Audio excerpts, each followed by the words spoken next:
राज्यात अपघाताच्या अनेक घटना समोर येत राहतात. आता अशीच एक धक्कादायक घटना समोर आली आहे. यात एका टँकरनं 2 शाळकरी मुलींना चिरडलं.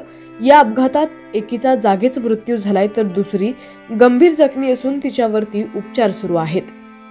संपूर्ण बातमी पाहूयात. त्याआधी तुम्ही HPN मराठी न्यूज चॅनलला सबस्क्राईब केलं नसेल तर नक्की सबस्क्राईब करा आणि बेल आयकॉनवर क्लिक करून नोटिफिकेशन्स मिळवा, जेणेकरून आमचे अपडेट्स लवकरात लवकर तुमच्यापर्यंत पोहोचतील.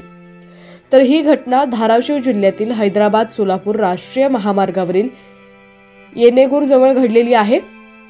श्रेया सुरेश पात्रे असे या अपघातात मृत्यू झालेल्या मुलीचे नाव आहे.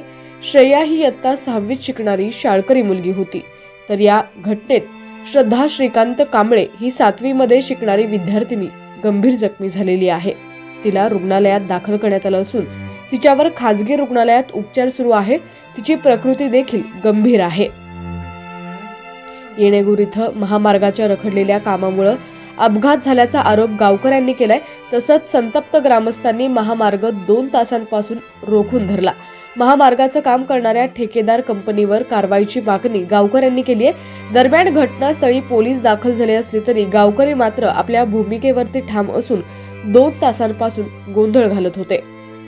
तर दुसरीकडे मुंबई अहमदाबाद महामार्गावरील मुंबई लेनवर सिमेंट कॉन्क्रीटचं काम सुरू आहे. त्यातच खानिवडे जवळ कंटेनर उलटल्यामुळे तिथेही वाहतूक कोंडी झाली असल्याचं पोलिसांनी सांगितलेलं आहे. ही घटना काल 14 फेब्रुवारी 2024 रोजी घडलेली आहे.